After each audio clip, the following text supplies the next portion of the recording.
Bonjour à tous. Merci de m'avoir accueilli ici au CNR à Marcoussis.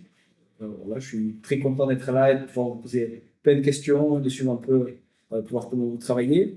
On va commencer par un petit tour de table et savoir qui est qui et qui fait quoi. Bonjour, je suis Hubert Robelais, je suis médecin de clinique et je coordonne le médical avec Mathieu qui fait les fonctions entre le staff technique et le staff médical. Et je travaille donc avec nos chers kinés qui vont se poser à faire. Mathieu Borel, responsable de la préparation physique du 15 féminin depuis juillet 2023. Marina Frade, je suis nutritionniste diététicienne. Je suis en charge des équipes féminines 15 et 7 féminins à la Fédé. Et je travaille avec le 15 féminin depuis 2021, donc depuis 4 ans. Clémence Bénémé, donc on est kiné de l'équipe avec Morgane et Mélissa. Et donc on s'occupe de toute la partie soins, que ce soit en dehors ou sur le terrain. Morgane Turpin, je viens également, donc avec Mélissa et Clémence. Antoine Savard, préparateur physique sur l'équipe depuis septembre 2024. Ok. Thierry Dusson-Demont, préparateur physique depuis 2023, essentiellement en charge des outils de la décision. Ok. Et Morgane, il y avait quelque chose à voir avec un championnat de France ou quelque chose comme ça. Tu voulais nous en parler ou... Oui, ça me fait plaisir. Je m'occupe aussi de l'équipe espoir de l'UBB qui est récemment championne de France. Bravo. Voilà, beaucoup de charges. Félicitations. Et du coup, ce que je voulais savoir aussi, c'était comment vous échangez, quelles infos vous partagez entre les prépas, entre le médical, entre le nutritionniste. Est-ce que vous mettez tout en commun? Est-ce que vous gardez certaines choses? Comment vous faites? Donc, Les infos, on est à la fois tenu au secret médical et à la fois on nous demande de participer à la performance. Donc c'est un petit peu antinomique, mais que dans le maximum de respect de ces règles, on partage des informations concernant les filles en toute bienveillance et en respectant cette règle qui est importante pour nous. Et voilà. bon, après, on fait souvent des réunions plusieurs fois par semaine, pratiquement tous les jours, tous les soirs, sur médical, prépa et nutrition, sur les sujets du quotidien, sur les filles, sur les choses de traiter, pour qu'on puisse justement gérer le lendemain, gérer le quotidien, gérer la charge, gérer ce qui est à adapter. Et le tour de destination, comment ça s'est passé pour vous? Et qu'est-ce que vous en avez tiré par rapport à la Coupe du Monde là?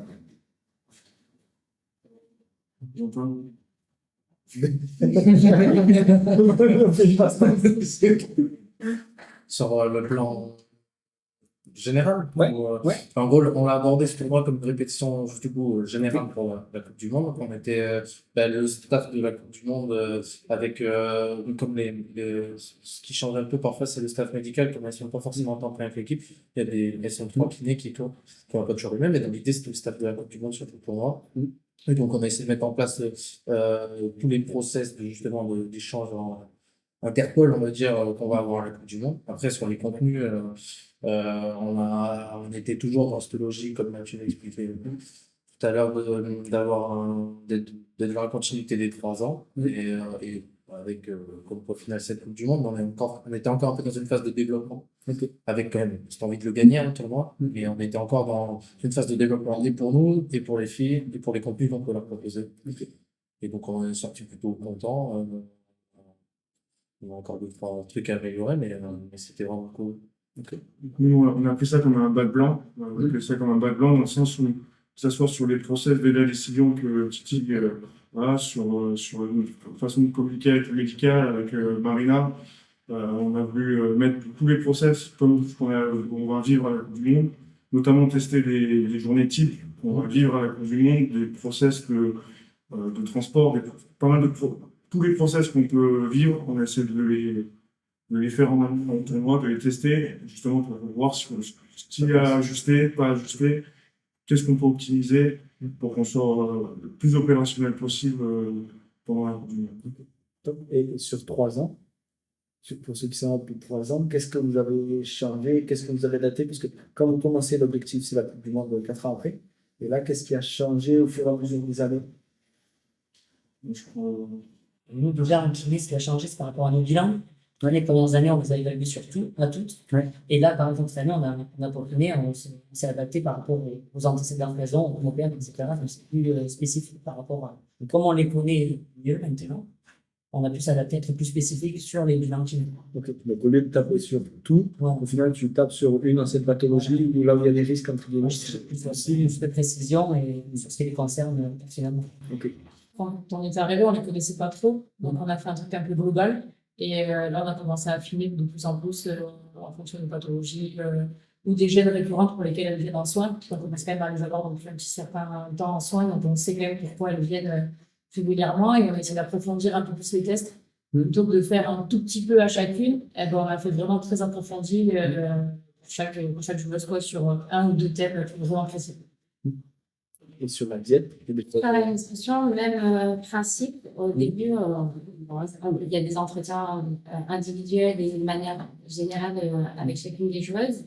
On a fait des testings également de mesures de composition corporelle, de comment tu transpires, la quantité, la qualité de ta sueur. Est-ce que tu as un profil à perdre plus ou moins en transpiration et plus ou moins minéraux, par exemple.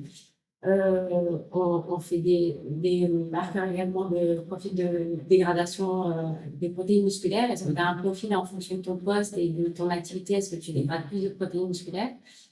Et donc, au début, c'était vraiment général. On a fait un screening des mesures pour toute l'équipe.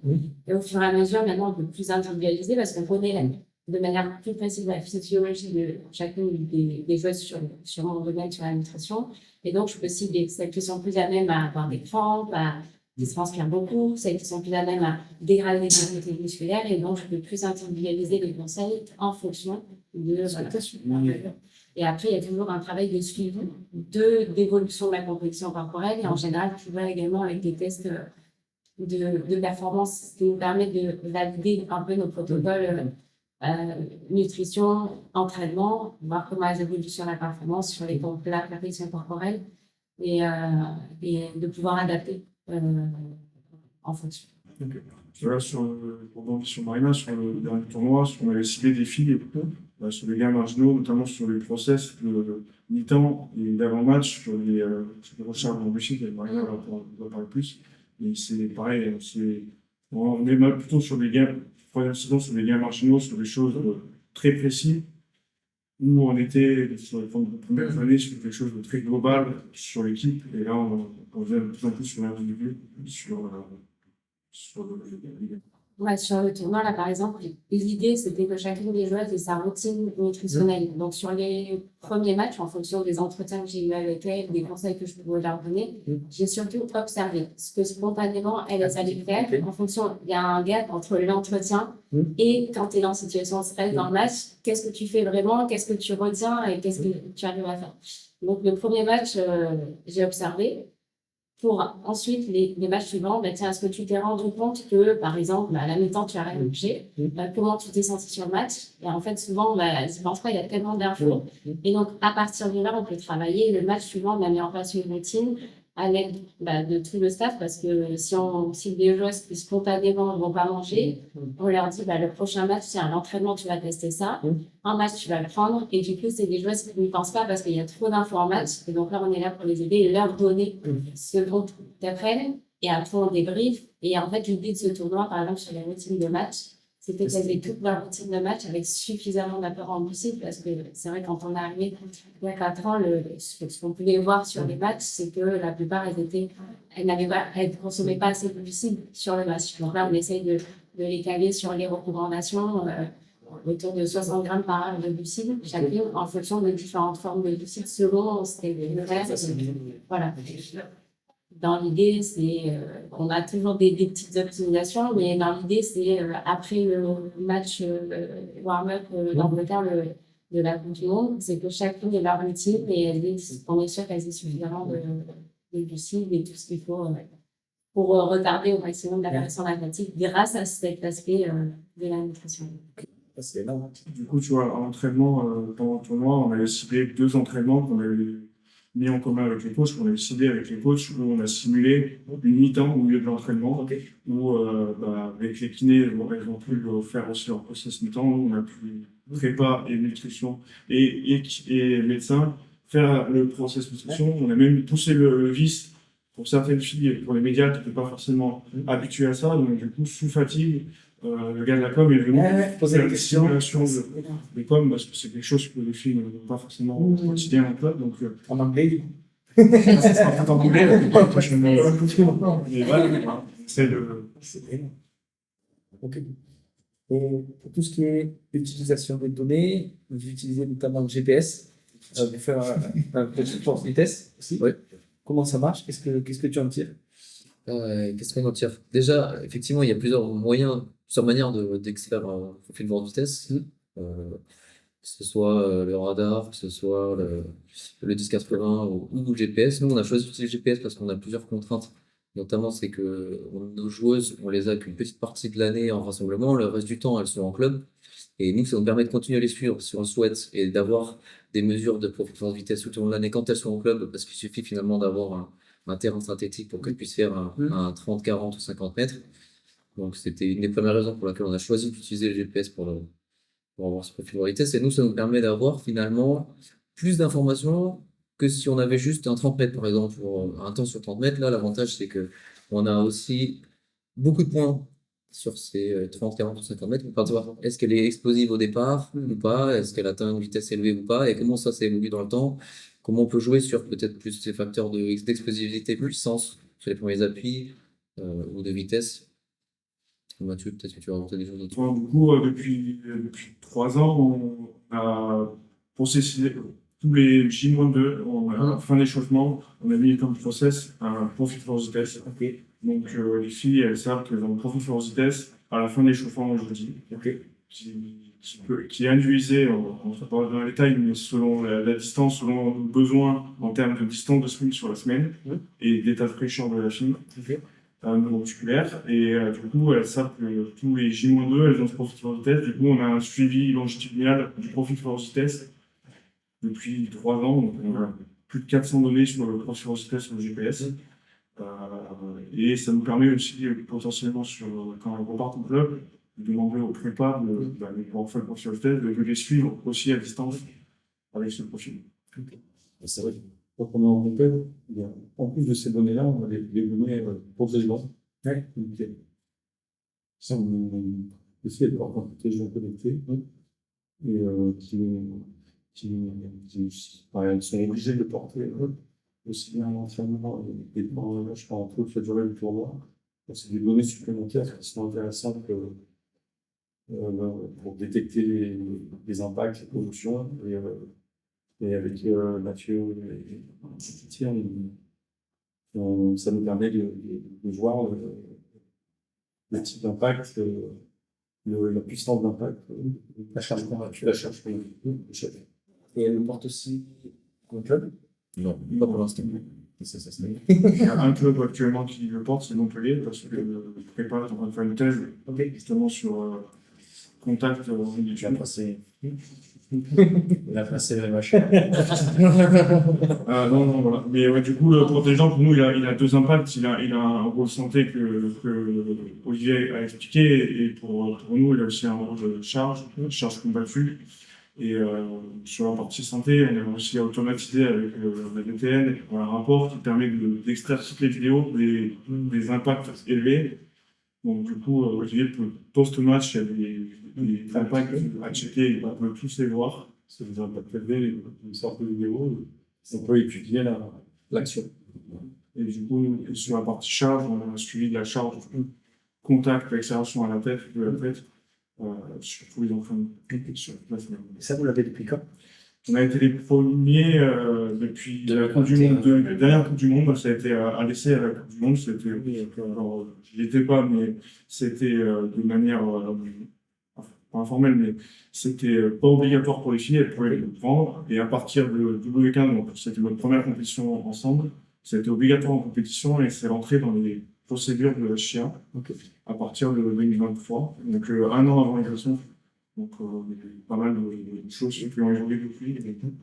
Et du coup, tu as la charge aussi cumulée, par exemple, sur un tournoi par rapport à un autre. Si ta joueuse elle fait plusieurs tournois, Ouais. tu peux dire bah, ce tournoi, elle a plus combattu, ou elle a plus d'impact, ou, etc. Exactement. Ouais. On peut le voir à la journée, en faisant Ouais, c'est ça. au cycle, au bloc, à l'année. Ok. On a évoqué tout à l'heure un peu les CDK. Est-ce que tu peux nous dire ce que c'est et qu'est-ce qu'ils vont regarder là-dessus? Donc, la CDK, c'est le visage des enzymes musculaires qui nous permet de prédire de la récupération de la joueuse. Donc, en général, on fait un cycle, un premier cycle, pour voir un petit peu les CDK vont forcément augmenter après une intensité musculaire. Et elle doit avoir une cinétique décroissante au deuxième cycle, selon les abacs. Et ça nous permet de voir un petit peu l'état de forme de la fille. Il y a aussi une corrélation par rapport aux impacts détectés au protège-dents. Ça nous indique aussi indirectement l'état de fatigue, l'état de récupération. Ce qui permet au PP d'adapter la reprise de l'entraînement quand on est en phase de tournoi où on a besoin à la fois de récupérer et à la fois de continuer à performer à cette moment. Ce marqueur en fait, biologique nous permet d'analyser la récup potentiellement avec le kiné, de l'orienter. Est-ce que telle fille et telle fille ont besoin de plus de temps, sont prioritaires entre guillemets sur les soins, de nous sur la charge combattue et sur la charge rugby, même prépa, muscu notamment avec Antoine, est-ce que la fille a bien récupéré, est-ce qu'elle est capable de remettre de l'intensité en G+2 ou G+3, et sur la partie nutritionnelle avec Marina pour essayer d'orienter les choses. Ouais, on peut optimiser la récupération via la nutrition aussi, avec notamment l'apport en protéines adapté. On augmente l'apport en protéines, la répétition des apports en protéines sur la journée, des stratégies comme aussi une prise de protéines avant de dormir. On rajoute des antioxydants dans les conseils de consommer par exemple plus de fruits rouges. On leur donne également des jus riches en antioxydants.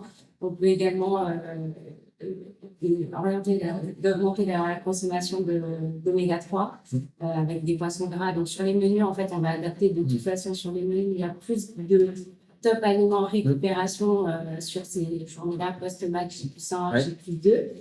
Donc pour tout le monde et pour celles en plus où on voit des marqueurs de fatigue, de sensation de courbature plus élevée, de CBK plus élevé, en plus on va optimiser avec certains compléments sur ces moments-là pour accélérer les processus de récupération. Cette lésion musculaire, c'est catabolisme protéine. La nutrition, c'est très très important. C'est une méthode auquel on s'appuie beaucoup sur la têtes, parce que ça fait pas mal d'années que les moins de 20 l'utilisent. C'est eux qui l'ont un peu implanté dans la fédé, et du coup après ça s'est exploré sur toutes les équipes. Du coup on est assez à l'aise sur la mesure et un peu l'analyse va être assez efficace. Et au-delà de la mesure, il y a un effet pédagogique aussi important pour les filles. Par exemple, moi, sur la nutrition, si j'ai pas cette mesure objective, il y a une joueuse qui peut me dire non, je me sens bien, c'est pas besoin de ça, j'ai jamais fait ça. Tu vas croire. Non, Si elle te dit juste. non, mais la joueuse qui veut pas, par exemple, changer ses habitudes, qui a toujours fait ça et qui se dit non, c'est bon, je vais récupérer d'ici samedi le prochain match, c'est bon. Et du coup, d'avoir cette mesure objective, ça nous permet de donner une valeur objective, de lui expliquer, de lui dire oui, pour samedi, tu seras prête, mais peut-être que pour l'entraînement à J+3, où là, c'est important d'être prête, tu seras pas aussi prête en favorisant tous les aspects qu'on peut mettre en place sur la récupération. Donc, moi, j'ai trouvé personnellement que ça m'aidait à ce que les joueuses appliquent les conseils, d'avoir aussi une valeur objective. Donc, là, vous êtes en période de contrôle technique, entre guillemets. Est-ce que vous pouvez nous expliquer un peu ce que c'est quoi l'objectif? Alors, en fait, on a vu que nos types de journées soient contenus par tout le monde, c'est-à-dire staff, joueuses, prépa physique, kiné, diète. On a voulu mettre des noms de journées à nos types de journées. Je m'explique, c'est que par exemple, une journée J-2 qui est une journée de neuro, une journée de vitesse, on a appelé Formule 1, et les filles comprennent que c'est la journée de neuro, Et derrière, on a un encart pour expliquer que bah, voilà, sur la nutrition, on attend sur le site de nutrition, sur la récup, elles ont accès à tel type de récup, sur la muscu, elles vont avoir tel type d'effort, sur le terrain, voilà le type d'effort, voilà le type de journée qu'on va avoir. Donc, tout le monde est au clair sur le fil rouge, sur de la journée, sur de la récup à l'entraînement, en passant par les KPI du rugby, les KPI du GPS. Et du coup, on a voulu faire ce parallèle aussi avec screening. On a voulu appeler ça contrôle technique. Et en fait, dans nos séances de musculation, il y a une partie qui est en commun avec les kinés, avec le staff, où les filles ont une partie contrôle technique et elles ont donc des routines à faire sur des points qu'on a évoqués, qu'on a ciblés avec le tableau médical et les tests. Au stade de kiné. Et donc, voilà, ça fait 3 ans qu'on fonctionne comme ça. Donc, à la base, on s'est réparti chacun un peu des choses où on est plus à l'aise. Donc, par exemple, Mélissa est plus à l'aise sur les cervicales. Donc, c'est elle qui est référente sur les cervicales. Elle a fait réflexion sur tous les tests qu'on pourrait mettre en place sur les cervicales, Clément sur l'épaule, Morgane sur les ischios. Et en fait, on a découlé derrière des routines et des tests d'évolution pour voir si justement elles évoluent dans le sens qu'on souhaite, avec justement des exos qu'on arrive aussi à intégrer du coup dans notre logiciel de suivi pour que les filles en club et sur leur portable ces exos. Là, vous êtes en mode de prépa Coupe du Monde. Ouais. Est-ce que vous avez ciblé des qualités physiques particulières avec ce qui s'est passé sur le tournoi, avec vous allez faire la Coupe du Monde chez peut-être les favoris, celles qui font partie des favoris. Est-ce que vous avez ciblé des choses particulières que vous avez peut-être déjà mis en place sur le tournoi et là que vous allez remettre en place sur le marché? Concrètement, ouais, ce qu'on veut cibler, c'est ce qui est pour nous qui va être important, c'est le versant neuro.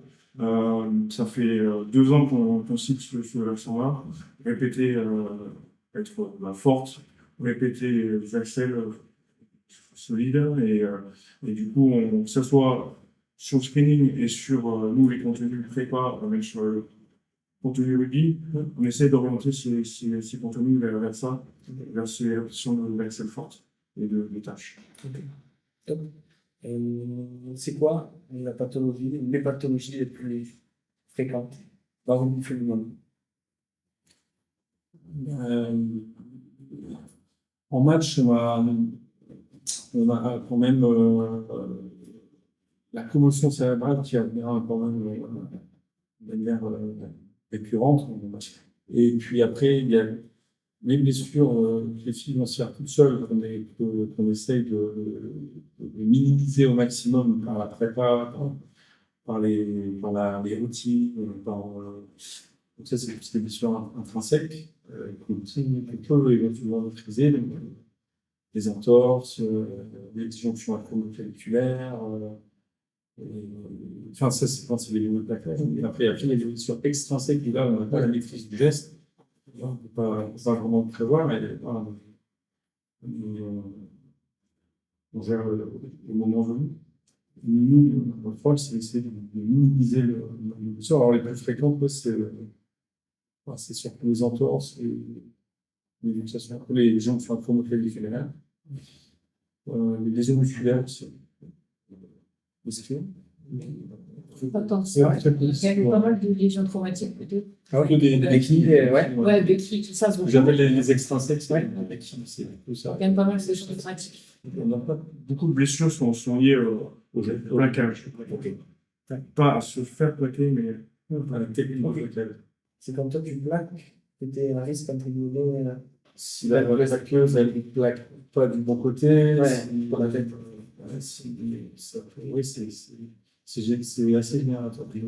On va essayer de faire une grosse analyse justement des protégeants par rapport au tournoi, qui nous paraît par rapport au tournoi, notamment avec un tournoi qui est un TEJAF, qui nous pose sur les protégeants. Et on s'est rendu compte que beaucoup de nos éléments élevés pour protégeants étaient liés au plaquage, les noms à se faire plaquer ou à l'évoque, contrairement à la population de garçons. En tout cas, dans notre groupe, c'est énormément lié au plaquage.